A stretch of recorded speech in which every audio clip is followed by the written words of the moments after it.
Hey everybody, today we're doing the Yellow Wallpaper, probably our last video on literature.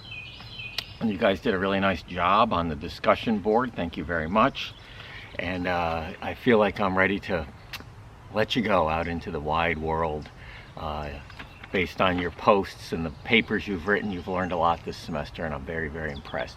I had to come outside today because it's just so nice, and I'm going to try to cut it into this video, but I was just shooting on the other side of the shed a video, and a possum ran through the yard, so I did get it on video, so I'm going to try to put that in here as a special treat to all of you. Whoa! Possum! There's a possum in the yard! Possum in the yard! Oh my God. Possum in the yard.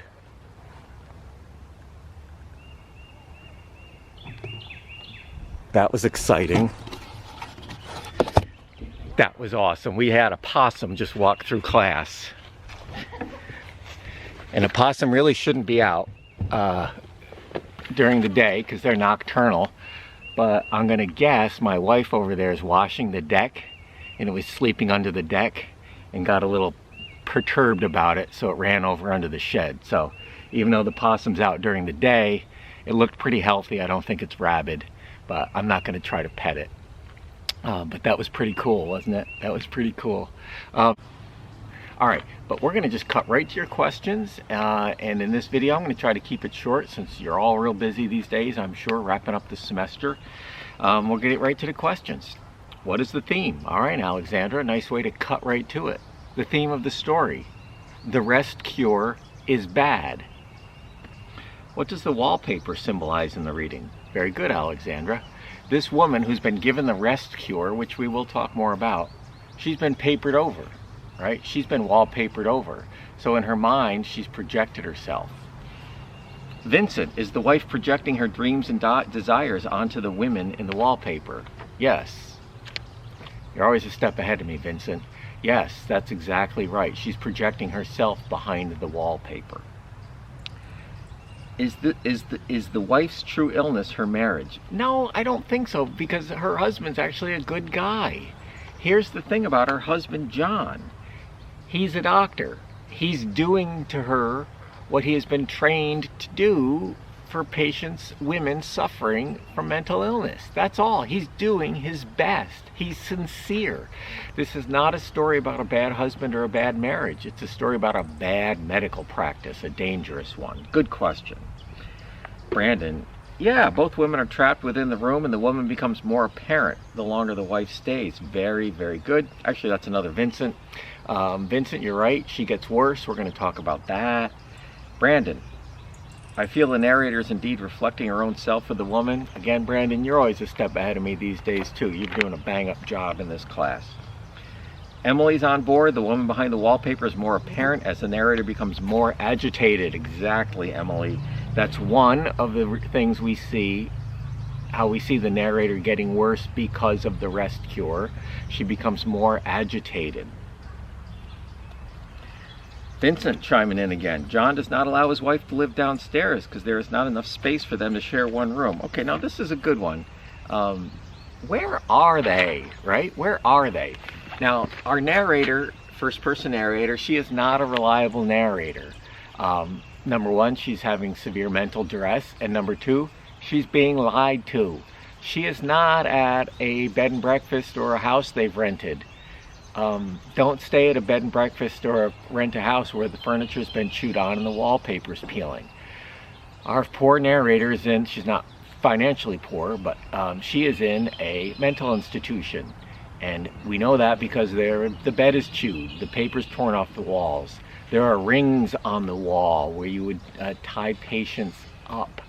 And there are other women lurking around. So this appears to be some type of mental institution, one of those old asylums that were very, very bad places. This one actually isn't that bad compared to some places where mental patients were put. Very good. John refuses to repaper the room because he believes it's a waste of money and effort. Yeah, and it's not his place. Very good. I think she's feeling things as she sees them. I think we're looking at things critically. We can see that she isn't making things up or embellishing. It's her tortured mind being shown to us. Very good, Emily. It's her tortured mind being shown to us in a pretty stream of consciousness way. Excellent, excellent observation. I think what we're seeing here is her diary. She's been forbidden to write. Another thing she's been denied. She's been forbidden to write. And she's writing anyway. She's sneaking in writing. Can you imagine being forbidden to write? That's awful. So yeah, we're reading her diary, and it's very like every diary, almost stream of consciousness. Alexandra checking in. I think it's yellow because yellow can symbolize decay. Her marriage isn't the best. Yeah, I can't remember what's up with the color yellow. I think it's supposed to be calming, but whenever I see yellow wallpaper now or a yellow wall, I think of this story. So I'm not going to be buying any yellow other than my Columbia Green yellow t-shirt, which I've had for many years. Any yellow wall coverings, I think, ever in my life. The woman, yes, Sierra, the woman trapped behind the wallpaper is really a reflection or projection. The narrator has projected herself behind the wallpaper. And the wallpaper is really a symbol, Brandon. You ask a good question. There's actually an old expression, to paper something over. If your plaster is cracked or your wall has a flaw, you put wallpaper on it and then you can't see it. You paper over something. That means you're hiding a flaw, which is not what you want to do. And also there's an old expression called a wallflower, usually applied to young women. A shy young woman might be a wallflower, a flower on wallpaper, just really quiet, not saying anything, like this woman's supposed to be doing. So very good question. Yeah, she goes from liking to hating the wallpaper, Emily. That's right. It shows again her agitated mental state, and she's sort of obsessed with it. And when we're obsessed with things, we often love them and hate them all at the same time. So I would say an obsession can lead to loving and hating. John won't let her go downstairs because that's not part of her. That's not part of her treatment. Sierra, you already got to this before I did. Is the woman telling the story a reliable narrator? No, but it's not her fault. And yeah, her mental illness makes her unreliable. Excellent. And again, I can't remember why it's yellow, or if there is a particular reason, but I think that might drive me a little crazy, yellow wallpaper. So let's get into some details of the story here to support our theme. The theme is quite simple. The rest cure is bad. So we need to define what the rest cure is, and it's laid out very carefully here, and our narrator of course knows all about it because she was, not our narrator, our author knows all about it because she was prescribed the rest cure. And the rest cure was given to middle and upper class women, and which she would be the wife of a doctor, and it just is what it sounds like. You rest. Now that might be nice for a little while, but let's look at what the details of the rest cure are. She's not allowed to write, right? Now we have things like art therapy, writing therapy. We're encouraged, people with mental illness are encouraged to express themselves. She's not allowed to write. She's taken away from her home. She's taken out of her home. She's denied her home.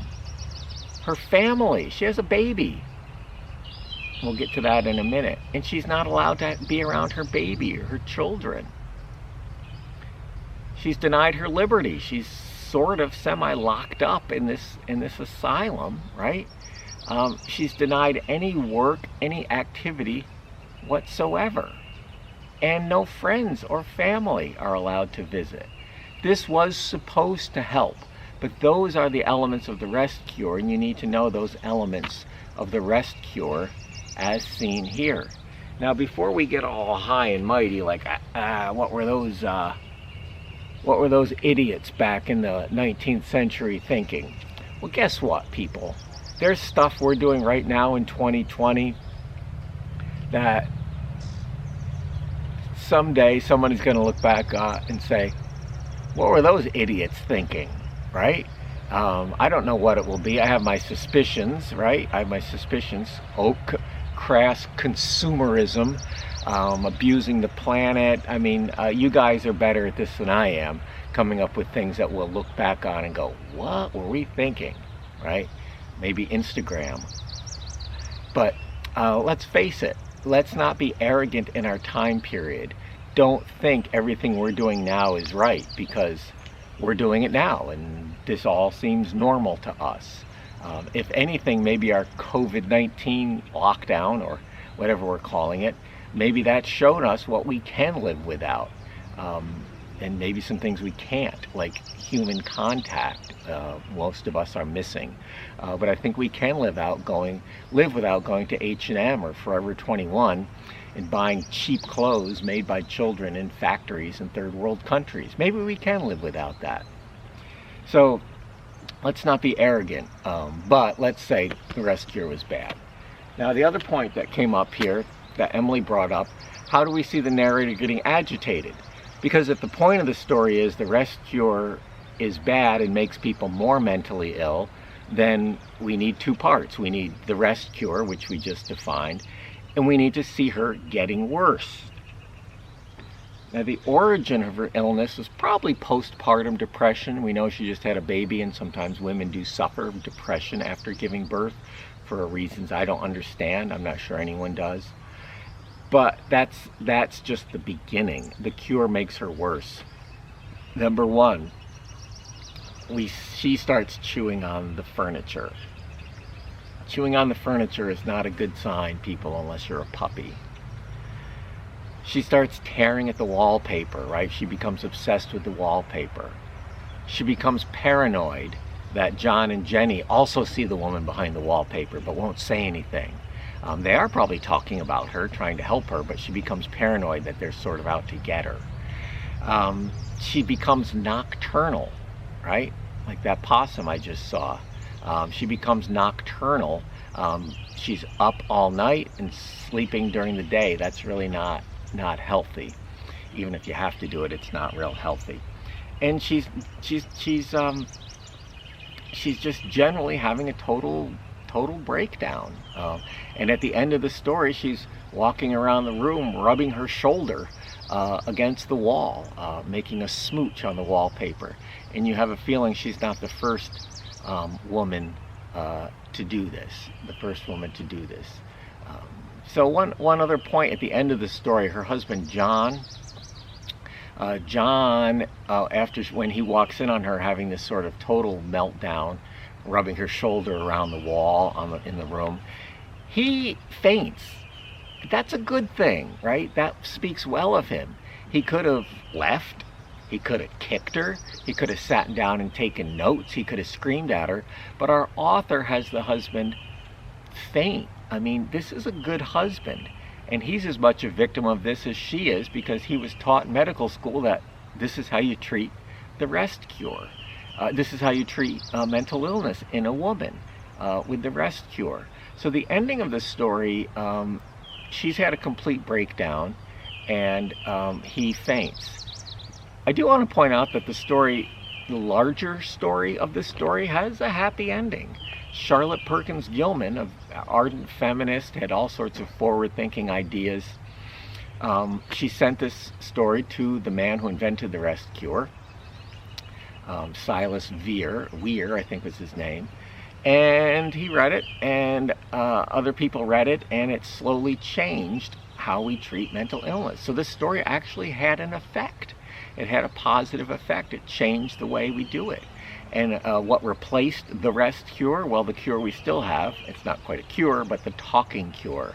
Sigmund Freud, who had a few weird ideas himself, had a good idea that people should talk about their problems. It's called counseling. It's called therapy. The rest cure is still with us, and I think it's pretty solid.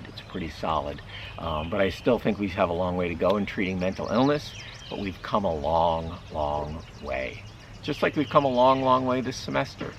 So I think you got everything you needed there. I'm keeping this one short because I know you're busy. You got everything you needed for the essay exam in that video. And I'm going to make one more video just sort of wrapping the semester up and saying goodbye. But for now, you guys are prepared for the essay exam, and I'm going to send it out tomorrow. Today is Sunday. I'm going to send out the essay exam tomorrow.